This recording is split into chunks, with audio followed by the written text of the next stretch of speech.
Hi, I'm Kesenya and welcome to Guiding Star Astrology. I'm your Astro Weather Girl, here with this week's Astro Weather Report.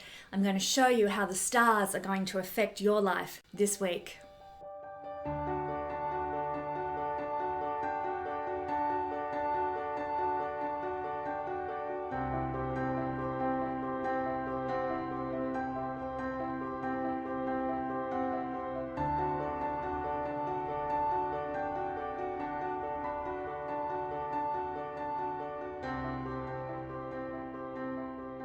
Well, hello everybody in YouTube land. Welcome to this week's Astro Weather Report. I want to empower you through the tool of astrology this week, and we are looking at the general energies in play that are going to affect us on a general level from the 16th to the 23rd of July. So thank you so much for joining me. If you enjoy what I share here each week with the Astro Weather Report, I would love it if you would share this video with like-minded friends so that they can be empowered through the tool of astrology as well. So don't forget to like, to share, and to subscribe this video and help this platform to grow. Thank you.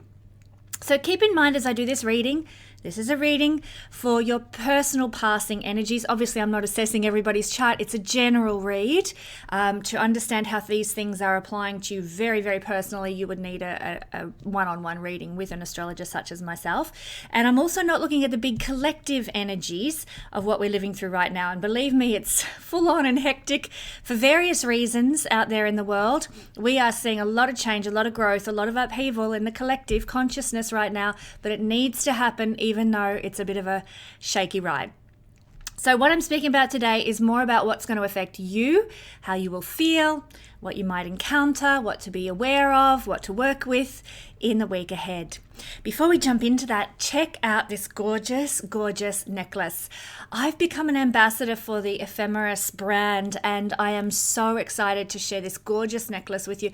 If you would like a necklace like this one that has your astrology chart on it, so you can wear it and carry your energy in jewelry form with you wherever you go, then head to the website. There is a discount code there that you can use. If you go to my Astro shop, click on the beautiful jewelry promotion, there's a discount code there that you can use to get a discount off this beautiful, beautiful necklace and others like it at the Ephemeris website. So please, my fellow astrology lovers, do check this out. It is gorgeous. I'm getting one for my daughter, don't tell her, and then one for all her friends for Christmas because it's just such a beautiful product. All her friends, she's a teenager and they're all into astrology, which is fantastic.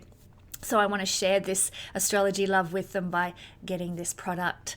Check it out. It's great. Get in early for Christmas.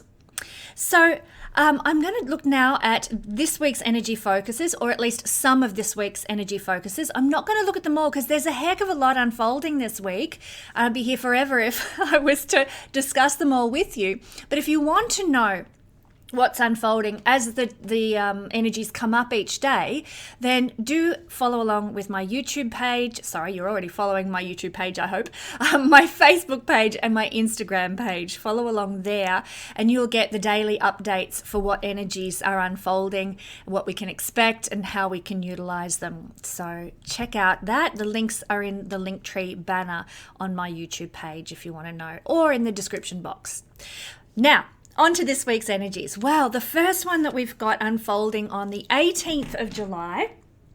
We've got a sun up here in Cancer, trining Neptune down here in Pisces. So a beautiful trine forming right there. This is delightful. This is an energy for more compassion, more inspiration, and lots of beautiful energetic gifts from the higher powers, from the divine. And we really could use this now.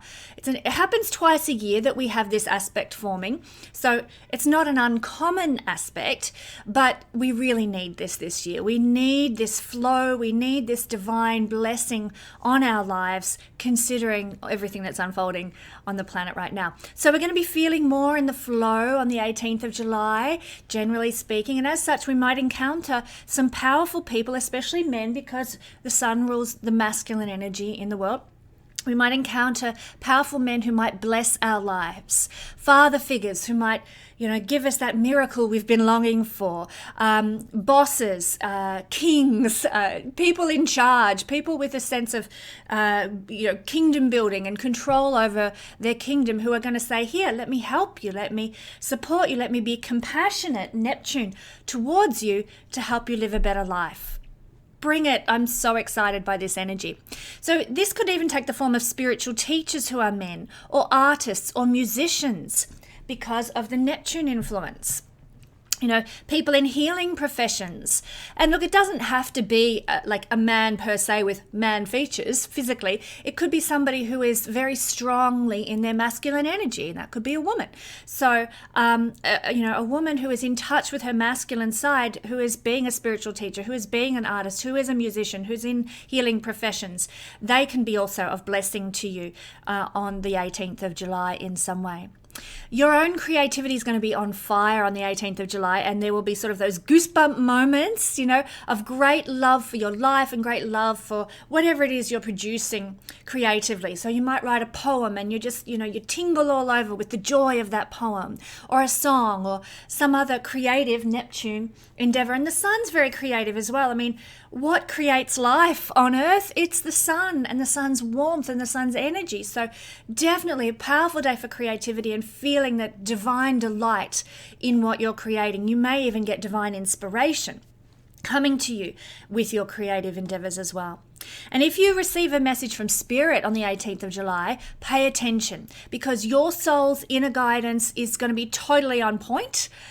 You can trust yourself, unless you've got a really super smash chart where you have zero intuition, which is probably, if you're watching this, that will not be the case. But there are people we know who just are not in tune with anything spiritual, or they don't care about anything spiritual. Well, they're not going to get the messages from the divine on this day. But those of us who are sort of divinely in our feminine, divinely in our masculine, connected to higher realms, we are going to totally get inspiration on this day. So listen to what your gut is telling you and your instinct is telling you, because it won't lead you astray when Neptune and the sun are in this kind of connection. Also on the 18th of July, we've got a shift of energy happening, because we're having Venus up here move into the sign of Cancer. Boom. Now, Venus is not usually strong in the sign of Cancer, I have to say. I have Venus in Cancer natally, and it's not a happy place for Venus to be, which has always kind of intrigued me, because I would have thought a sign ruled by the moon, the other feminine energy, would be welcoming to a planet like Venus. But for some reason, in the teachings, especially Friendship of the Planets, Venus is not in good dignity in Cancer. But that's not going to stop the planet of love doing some nice things while it's in the sign of caring and compassion and, sensitivity, which is Cancer energy. So sensuality is a Venus energy, and our sensual experiences are going to sort of lean now towards anything that's more comfortable. So, where we might have enjoyed getting out in the warm sunshine and maybe, enjoying the breeze on our skin and that sort of thing. Now, with that, that's probably more what we would experience with Venus in Gemini. Now, when Venus moves into Cancer, it's going to be the sensual experience, the sensual joy, Venus's sensuality, the experiences of the senses of, that warm mug of hot cocoa beside a nice fire on a chilly evening, the cozy, the comforting, the familiar, the snuggling. That's more the Cancer energy, sort of like the mother hen gathering its chickens nice and close, and that feeling of safety and warmth and security. That is where our sensuality is going to feel most beautifully expressed now. So I hope you can see the difference with that explanation there. It's a very nice energy. Like, it's going to feel good. It's going to feel, safe and secure and at peace. That's what we're going to be looking for in our experiential experience of life. So during this transit, while Venus is in Cancer, we might find that we get most of our delight out of life, because Venus is what we delight in, through staying in, through being at home. Perhaps we might be creating some sentimental memories, which is a wonderful thing to do, and that's certainly part of this energy. Perhaps we're going to feel very bonded to our tribe of loved ones, and that, whatever form your loved ones may take. Maybe you have like 5 dogs and they're your loved ones, and that's your tribe. Or maybe you have a group of friends who are like-minded and they're like family to you. That's your tribe. Or maybe it actually is your literal family or your literal community that you are in, where you just feel a sense of belonging and purpose and meaning in being there. That is where we're going to feel very bonded, whatever our loved ones might look like. But more than anything, it's the experiences that we have now with our loved ones, our significant others, during this transit that are going to be more highly sensitized and become more emotional. So this is for better or worse. If you're having a loving, bonding, beautiful experience with your significant other, then that's going to be just amplified and made more wonderful. But if you're having a highly emotional experience with your lover and it's not stellar, it's less than, it's an emotional experience in the negative, well, then that can get amplified too. So we're more sensitized emotionally to our relationships while Venus moves through Cancer. And our worries about finances and about security, if we've got worries about those things, they can also be amplified now, because Venus is finances and Cancer is security. So if we're on shaky ground with those things already, then this is going to sort of amplify that sort of sensitivity to our financial shaky ground. So in preparation for this on the 18th of July, it might be a good idea to sort of just make sure that all the bills are paid and all the financial obligations are met, and you're all sorted and on solid ground for the duration of this transit of Venus through Cancer. It's it's an energy while Venus is in Cancer for saving for a rainy day. Even beautifying your home is a great thing to do while Venus is in the sign of Cancer. And giving affection and warmth to those that we love is also a lovely thing to do while Venus transits through Cancer. It's a lovely thing to do anytime, but we're going to feel better about it while Venus is in this beautifully sensitive sign. Then also, 18th of July, it's going to be such a huge day because Mercury is going to go opposite Pluto. So here is Pluto in Capricorn at the latter degrees, and Mercury, who is up here now, is going to be around about 26, 27 degrees of Cancer and go opposite Pluto. What a kicker this one is. So 18th of July, hang on to your hats, everybody. Deep breath. You might need to brace yourself with this energy, because competition amps up in realms that are to do with Mercury things: advertising, marketing sectors, administration undertakings. That everything feels intense. Everything feels overwhelming now, because that's the energy of Pluto is, pushing on that Mercury. Mercury is all those things: advertising, marketing, administration, contracts and buying and selling, and Pluto is bringing in sort of ambition and competition that stresses poor old Mercury over here in a sign it doesn't really like either. Mercury doesn't do very well in the sign of Cancer. It's unfortunate. There's a lot of planets that really don't, get on well in the sign of Cancer, and I don't know why, because Cancer is such a beautiful energy, but that's how it goes. So do you work yourself in some sort of mercurial field? Maybe you work with trade, buying, selling, insurance, general business, accountancy, administration, journalism, writing, public speaking, facilitation, general teaching. It can even be anything that you do that is sort of craftsman-like, using your hands. Maybe you're a hairdresser, or maybe you're a cabinet maker or something like that. They are connected to Mercury skills of the hands and trade. So don't be surprised if this is you, if you see some sort of manipulation or power struggles or underhanded tactics in your workplace on this day. Pluto's shadow side is really awful. Pluto is dark, and I love Pluto. I'm doing a wonderful series on Pluto at the moment. Do check it out in my playlist if you haven't already. But Pluto is in the shadow side very difficult for we earthbound beings to deal with, because it is manipulation, it is power, it is control, and in an opposition, it's happening in sort of not subversive ways, but ways that are really friction inducing. We're trying to get our balance, but there's all this difficulty, there's all this manipulation, there's all this control and power issues that are happening, and it's hard for us to find our balance. Whenever I see an opposition, it's like a seesaw.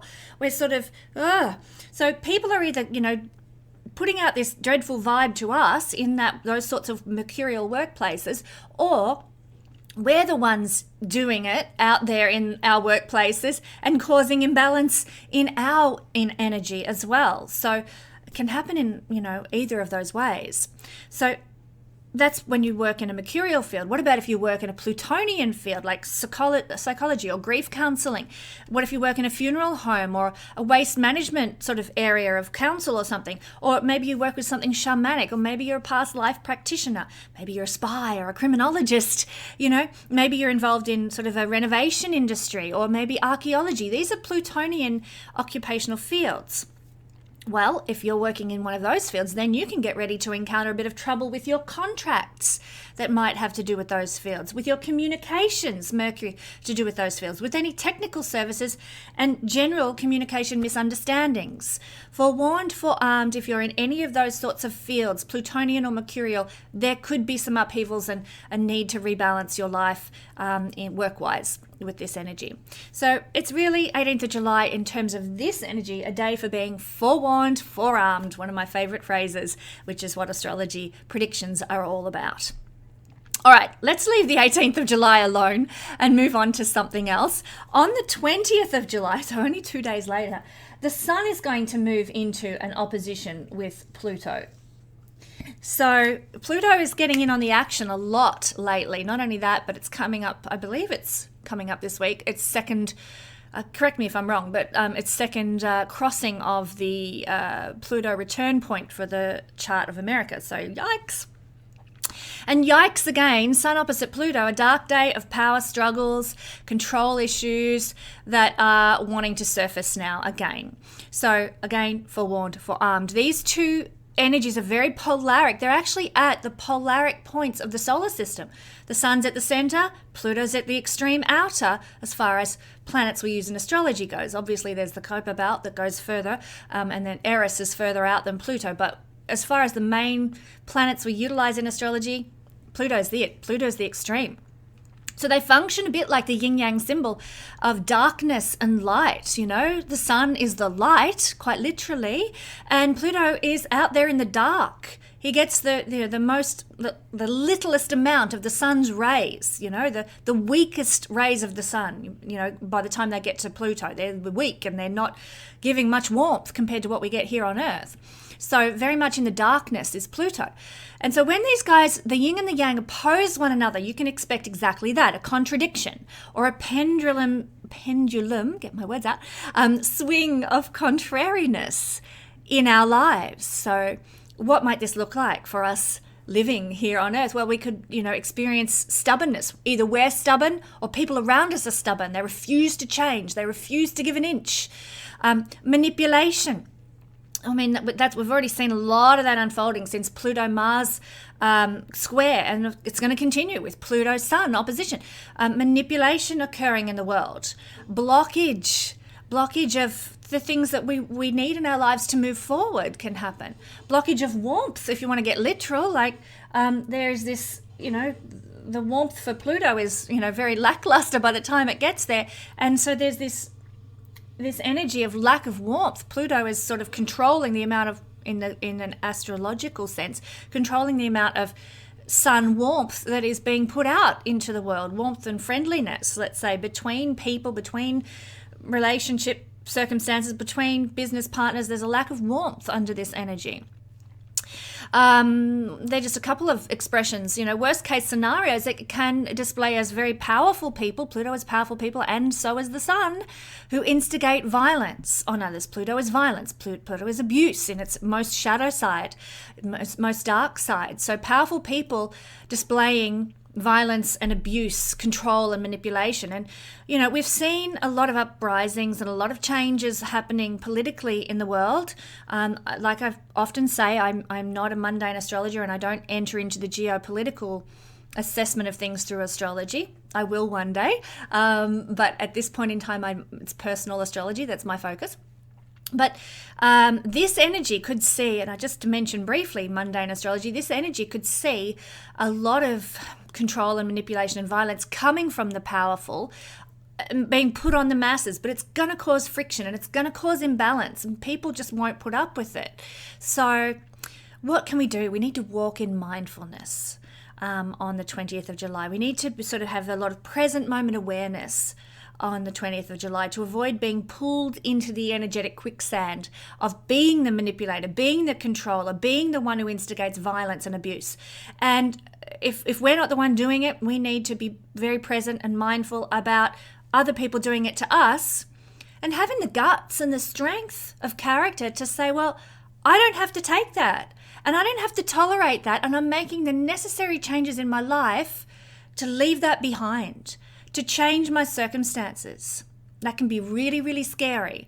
But for a lot of people, Sun opposite Pluto is going to be another sort of calling card or another resounding bell, that says, wake up, get out of your situation. It is not healthy, and put the boundaries in place that you need to.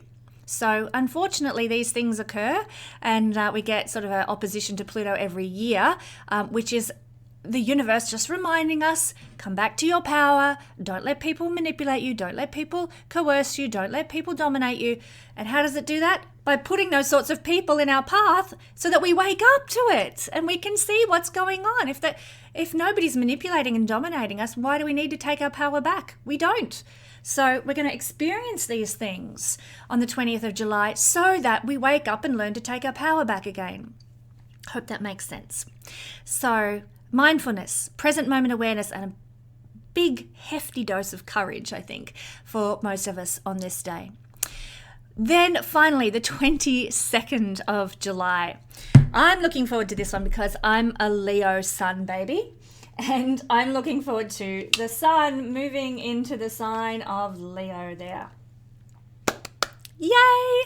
The sun's placement always gives a hint of what it needs to motivate us. And so when the sun moves into its own delightful home territory, and happy birthday to all Leo sun people for this month. When the sun moves into its delightful home territory, we get motivated by Leo things. We're motivated by joy. We're motivated by a big love in our heart, a passion, and we're motivated by our own creative expression for the sheer pleasure of creating. It sounds like good times to me. So expect to feel more radiant, expect more confidence and more energy than we might usually have in our lives for the next 30 days from the 22nd of July onwards. It's also a placement for leadership, Sun in Leo people. So if you get the opportunity to put yourself forward, do so with the warmth and the generosity that Leo is renowned for, and you will attract more success into your life if you do that, thanks to the generous energy of Leo's highest vibration. Now, Leo obviously has a shadow side as well, but let's just focus on the good stuff. Who wants to go into Leo's shadow side of pride and ego and all that sort of thing? Let's just focus on the sun giving us its most gracious energy in its own home territory, where it is powerful, where it is giving benefit and benevolence, like the king that the sun is. Wonderful. Happy birthday, Leo. So I'm going to focus on the good stuff this week. I think we've had a lot of hairy energy over the last couple of weeks that I've spoken about on my videos, and I really want to focus on something more upbeat. So we're going to look at the sun in Leo for all signs and what that's going to mean. Capricorn rising, sun or moon people. Well, you have your 8th house lord in the 8th for the next 30 days. This is the house of the magic and the mystical. So it's quite empowering actually to have the 8th house lord in the 8th. Whenever you've got a planet in its own sign, in its own house, it can be very empowering for us and for you guys in a magical, mystical way this week. So there could be, I'm not saying this is the house of miracles, but you could find mystical things happening, like synchronistic things that are happening. And you're like, hang on, I was just thinking about that. And lo and behold, there it is, I was just, thinking about kookaburras, and all of a sudden there was a kookaburra in my path, or I saw a photo of a kookaburra in a magazine or on the internet, and these sort of telepathic, connected, synchronistic things. So if something like that happens, omens are very 8th house. If something like that happens, this is the sun, while the sun's moving through Leo, this is the sun trying to illuminate a message from the mystical realms. If you saw a kookaburra and you'd just been thinking about kookaburras or singing a song about kookaburras or something like that, get online and look up kookaburra totem. What does it mean? Because there's a message from spirit for you about that. You can do that with any animal, not just kookaburras as well. But keep an eye out while the sun is illuminating your house of omens, mystical messages, and magic, because it's really powerful, these synchronicities. This is a house of other people's resources, and that includes hidden money, taxes, big investment, big business.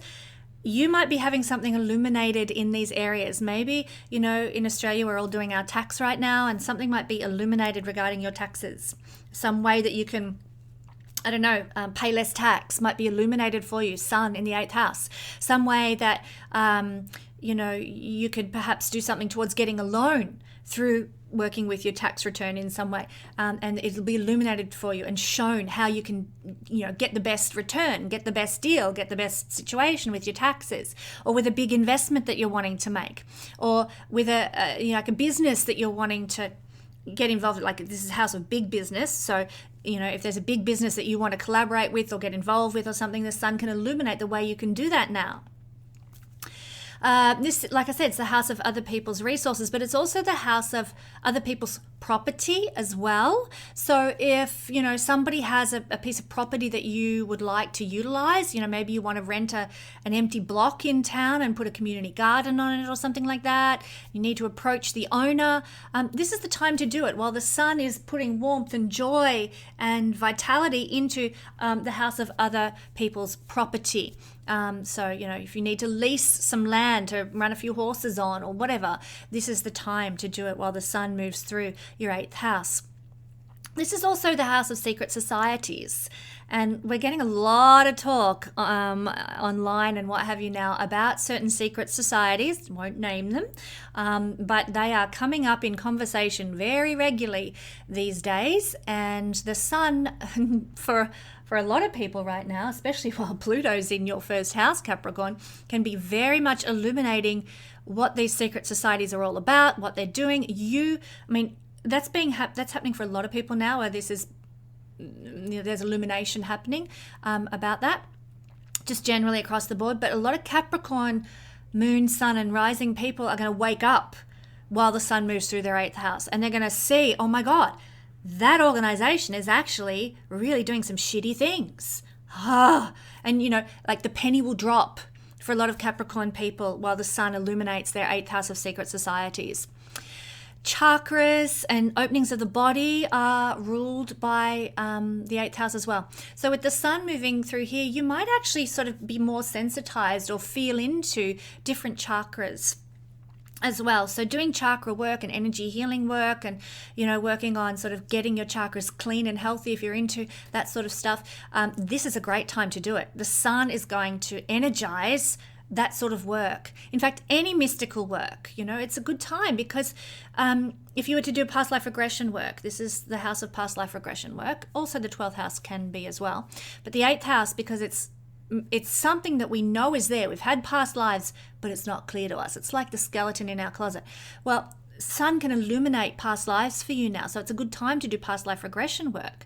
Please book a reading with Robin. She's brilliant, and she works anywhere in the world by Zoom. She's available on the Wellness Hub on my website, okay? But yes, you can do that sort of energy work. You can do that sort of past life regression work and illuminate the things that are hidden in the cupboard. Your past lives, past hang-ups, any sort of issues that, are coming through in your life in this incarnation that you want to deal with and, release and purge and let go of. The sun's going to help illuminate those for you. Now, I've used regression work as a mechanism for that, but there could be other ways. You might go and do some psychology or some sort of art therapy or dance therapy or something. Get involved in those sort of therapeutic practices that reveal to us the hidden mysteries within us so that we can rid ourselves of those burdens. Sun's going to help you now. It's a house of renewal, house of rebirth, house of renovation and reactivation. So Sun is there to help you by showing those things to you, revealing those things to you. Now, it's a good time while the Sun, 8th house Lord in the 8th, is there to visit a shaman or a Reiki practitioner, some astrologer, come and get a reading with me. It's also not a bad time to get certain surgeries done as well, although you'd have to see what else is going on in your chart. But when the 8th house Lord is empowered, that 8th house Lord rules surgery, that's actually one tick in your favor if you're thinking about getting surgery. Also, sex life. Sex life is great when the Sun is in the 8th house, guys, because we feel warm, we feel affectionate, we feel loving towards our partners in a physical sense. So sex life can be enhanced. Now, I'm not saying it's going to be kinky and, eccentric and you'll experiment and da-da-da. It's not that, because the Sun's very consistent and steady. So it's likely to be more of the same, that you've always had. But it's going to be loving. It's going to be warm. It's going to be generous. It's going to be affectionate. These are descriptive words for Sun energy. So for Capricorn people, it's a beautiful time for connecting in that physical sense with your partner. Okay, this is also the house of what we receive from other people. And because the Sun is generous, I see a lot of Capricorn people who receive generous inheritances because they have Leo as their 8th house. Not everybody, but a lot. So there could be some generosity now coming to you from maybe a father figure. Sun is father figures, or a masculine energy, male figure. There could be some sort of windfall. There could be a windfall in terms of some really great moral support, or material goods. It could be an inheritance. It could be finances. It could be some sort of a payout that comes your way, maybe from a boss or an employer, because Sun has to do with those people as well. So there could be something really wonderful coming your way under this energy over the next 30 days. I pray for you every day, and I pray for my Patreon family every day, because I love you, my followers, and I thank you for being there for me. I'll catch you next week with the Astro Weather Report.